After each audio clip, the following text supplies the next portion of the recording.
मति बंछे तिल तिल धन को, अनमांगे आगे आवे गो, जो पल लागे पल को। स्वामी जी महाराज कह रहे कि मति बंछे रे तिल तिल धन को। क्यों सोच रहा है? कोई सोचता है मुझे दुख मिले, बलात् भोगना पड़ता है, क्योंकि प्रारब्ध है अशुभ कर्मों का। उस शुभ कर्मों का जब फल आएगा तो सुख सुविधा उन्नति इसका सब विधान बन जाएगा। आप तो ये बहुत बढ़िया होगा अगर ऐसा मान ले, जैसे दूसरी बात कही, यथा लाभ संतोष सदा काहू सो कछ न चाहूंगा, प्रभु से भी कुछ नहीं चाहूंगा। आप जैसे विधान से रखोगे मैं वैसे रखूंगा अपने जीवन को, अपने मन को, अपनी इंद्रियों को। बस आपका स्मरण न छूटे, आपका भजन न छूटे। तो आप समझो नाम जब चल रहा है, भगवत स्मरण चल रहा है, तो ये सांसारिक लौकिक भोगों की तो बात जाने दो, अनंत महिमाशाली भगवान को अधीन कर सकता है जो, फिर रिद्धियां सिद्धियां लोक लोकांतर के सुखों की तो बात जाने दो। सुमिर पवन सुत पावन नामू, अपने बस कर राखे रामू, वही नाम है, वही नाम है, कोई दूसरा नाम नहीं। वो बड़े बड़े सिद्ध महापुरुष नाम के आनंद में डूबे, वही नाम है।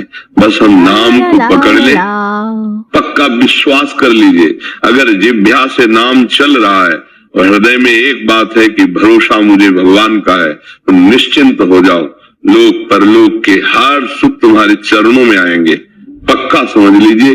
जैसे संत महात्माओं को लोग कहते हैं ना, कितना वैभव कितना ऐसा कैसे, तो ये छल कपट से नहीं होता है। जब उन्होंने चित्त को भगवान में जोड़ दिया तो दुनिया का वैभव उनके चरणों में लुटने लगा। अगर दुनिया का मालिक अधीन हो जाता है तो मायाकृत वस्तुओं की क्या बात है।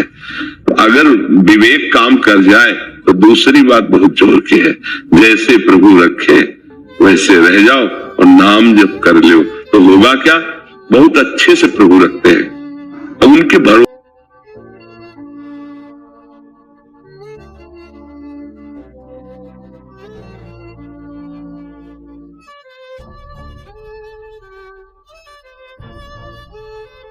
हो जाए ना तो सब बात, नहीं तो शरीर में कहीं पीड़ा हो तो सब ज्ञान विज्ञान भूल जाएगा। अभी सोचना आ जाए कि आपकी किडनी फेल हो रही है तो प्रश्न भूल जाएगा, उत्तर भूल जाएगा, नहीं भूल जाएगा। हाँ, तो ये भगवत आश्रय, ये हम कह रहे हैं कि जो दूसरी बात कही उस पे अगर स्थित हो जाओ तो बहुत जोर की बात। जहां इस शरीर के उदर पोषण के लिए जाते थे, मिला तो पाया, नहीं तो यहां भूखे भी रहे। वहां कई 100 साधक का रोज सुबह और शाम भोग बनता है, श्री जी भोग पाते हो, साधक साधक कह पाते हैं, कई 100 की संख्या में। और किसी से ऐसे नहीं प्रभु, यहाँ कोई आपको संकेत भी नहीं कर सकता। यहाँ का सख्त शासन है कि ऐसा नहीं कर सकता कि वही 4-5 साधु की सेवा होती है आपको, नहीं, कहीं आवाज नहीं, कहीं दान पेटी नहीं, कहीं किसी भी तरह का ड्रामेबाजी नहीं कि यहाँ पर्चा भरो, यहाँ ये करो, यहाँ कुछ नहीं है। और इतने अच्छे से श्री जी चला रहे हैं, किसी से कहना नहीं, कोई किसी से फीस नहीं, बिजली सब कार्य, कितने कार्य, सब हजारों लोग बैठ के सुनते हैं, तो साउंड सर्विस क्या क्या सब, सबकी व्यवस्था समय पे है। बस उतना है कि खा लो पी लो आनंद से रह लो बस। हाँ, साईं उतना दीजिए जामे कुटुंब सब आए और मैं भी भूखा ला रहा हूं, साधु लोग, बस वैसे ही चला है। जहां जिस समय जो आवश्यकता होती है वो उतना ही प्रभु भेज देते, वैसी व्यवस्था प्रभु चल जाती है। तो हमें लगता है अगर प्रभु के भरोसे रहे, अपने उदाहरण से समझ में आता है, प्रभु के भरोसे रहे तो सबका निर्वाह वो करते हैं, सबका निर्वाह करते हैं। बिल्कुल वो ऐसे अनंत माताओं जैसा प्यार, बस हम समर्पित हो जाएं। देखो आज भी भगवान का प्यार आपके ऊपर है, पर अहम होने के कारण मैं करता हूं, मैंने किया, मैं ऐसा कर सकता हूं, तो ये पर्दा है, इसलिए तुम उनको झांक भी नहीं सकते। और अगर ये अहम समर्पित हो जाए तो आप ऐसे देखोगे कि हर समय प्रभु हैं, वही करवा रहे, हर व्यवस्था, हर सोच, हर क्रिया बहुत आनंदमय हो जाएगी। वो जैसे अर्जुन की घोड़ों की बागडोर पकड़ ली ना, ऐसे मन और इंद्रियों की बागडोर पकड़ लेंगे प्रभु, शरणागत हो जाए, हृदय से हो जाए। और देखो एक दिन यहां से चलना है, यहाँ का जितना वैभव है ये शरीर भी यही छूट जाना है। अगर भजन ना हुआ, भगवान का चिंतन ना हुआ तो साथ जाएगा क्या? इसलिए बड़े भाग्यशाली है, जैसी परिस्थिति उसको सह लो और राधा राधा राधा राधा राधा भगवान नाम जप करते हुए जीवन व्यतीत करो तो भगवान की प्राप्ति हो जाएगी, ये पक्का समझ लो। और अगर चाह करोगे धन की तो मिल जाएगा। महालक्ष्मी पति हमारे प्रभु हैं, आप उनका नाम जप करो धन भी मिल जाएगा।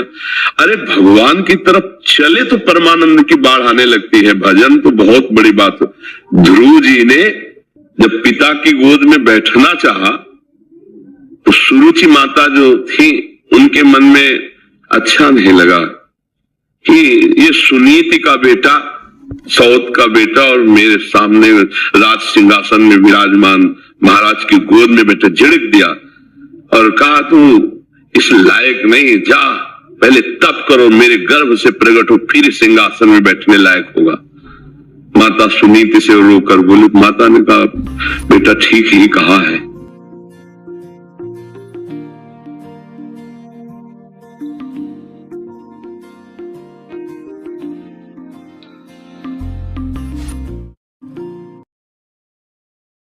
क्योंकि महाराज मुझे इस समय दासी भी नहीं मानते, पत्नी की तो बात क्या, क्योंकि सुरुचि में आसक्त थे। इसलिए बेटा तू नारायण का भजन कर, वही तुझे जो चाहोगे पूरा। निकल पड़े 5 वर्ष के बाद आगे देवर्षि नारद जी, बेटा किस लिए तुम जा रहे हो? देखो समझना, अभी भजन नहीं हुआ, किस लिए जा रहे हो? ऐसा ऐसा ऐसा। अरे अभी चल के उत्तानपाद महाराज को आदेश करूंगा पूरे सिंहासन का उत्तराधिकारी, अभी इसी क्षण। ध्रुव जी को लगा अभी तो भजन भी शुरू नहीं किया और उत्तराधिकारी बुलाने की बात आ गई। जहां गोद में बैठने नहीं दिया गया, उस सिंहासन में बैठने की बात। और उनका नहीं महाराज, मैं क्षत्रिय राजकुमार हूं, एक बार निश्चय जो कर लिया अब कर लिया, वो वापस नहीं लौटूंगा। उनका जंगल में बहुत भय है, सिंह, चीता, राक्षस जन, मच्छर, क्या क्या परेशान। तुम राज बोले महाराज ना प्रलोभन और ना भय, इनसे मैं डिगने वाला नहीं हूं। तो चेला पक्का तो दुर्मंत्र दे दिया है, और भगवान का साक्षात्कार 6 महीने में कर लिया। गुरु कृपा से 6 महीने में ध्रुव जी ने भगवत साक्ष और वो पद प्राप्त किया जो आज तक किसी ने नहीं प्राप्त किया, अटल पद भी प्राप्त। तो अगर चाह करे तो फिर अन्य प्रलोभन और अन्य भयों में ना फंसे, तो जो चाहेगा वो भगवान दे देंगे, पक्का समझ लो। हम लोग फिसड्डी हैं, फिसल जाते हैं। विश्वास नहीं है। हाँ, जैसे महान सुख प्राप्ति के लिए चले आप, तो अब अल्प सुख में आपको सौदा नहीं करना है। अगर सिंहासन में बैठने की बात में सौदा हो जाता तो अटल पदवी नहीं मिलती। तो भूमा सुख का, भगवत सुख का, भगवत कृपा पात्र कभी सौदेबाजी में नहीं फंसता। माया सौदा करती है, ये भोग लो, ये ले लो, ये देख लो, ये सूंघ लो, ये छू लो, ये बन जाओ, ये उपाधि ले लो। उपासक नहीं, न पारमेष्ठम न महेंद्र धिष्णम न सार्वभौमम न रसाधिपत्यम न योग सिद्धि अपुनर्भवम। नहीं चाहिए मुझे, मेरे प्रभु का भजन चिंतन और उनके द्वारा दी हुई व्यवस्था चाहिए, माया के द्वारा नहीं। भले तो रघुवर ते बने और बिगड़े तो भरपूर, तुलसी और ते बले ताबली।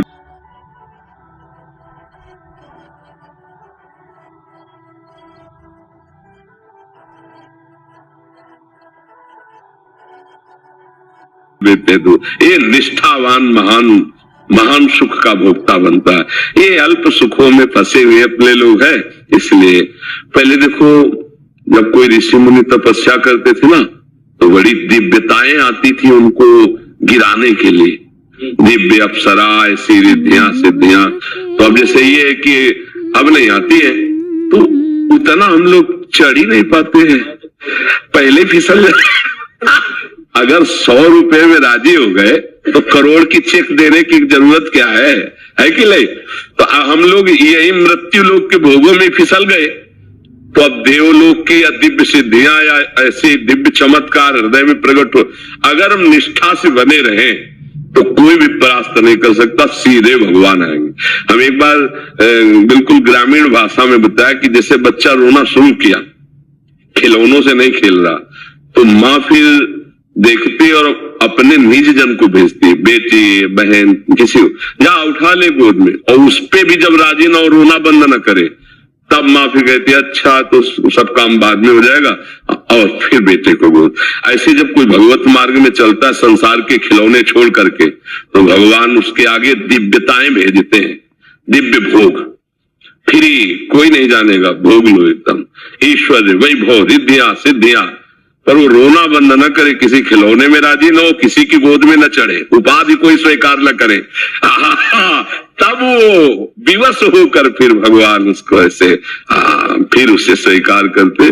बहुत सुंदर विचार है। पहला वाला तो ठीक कम है, दूसरा वाला बहुत जोर का है कि हमें जैसे रखोगे वैसे हम रहेंगे, तो बहुत अच्छे से रखेंगे। ये हमारा निर्णय सब संतों का अनुभव, भगवान कदम कदम पर के उनकी सुरक्षा व्यवस्था सबकी करते, और आप लोगों की भी करते हैं, पर आप इसलिए नहीं समझ पाते कि कर्ता भाव में है। अहंकार होने के कारण आपको लगता है कि मैंने किया, ये समझ नहीं पाते, मलिन हृदय हो गया। तो अब क्या होता है कि वो फिर इस बात को दूसरी तरह पेश करता है।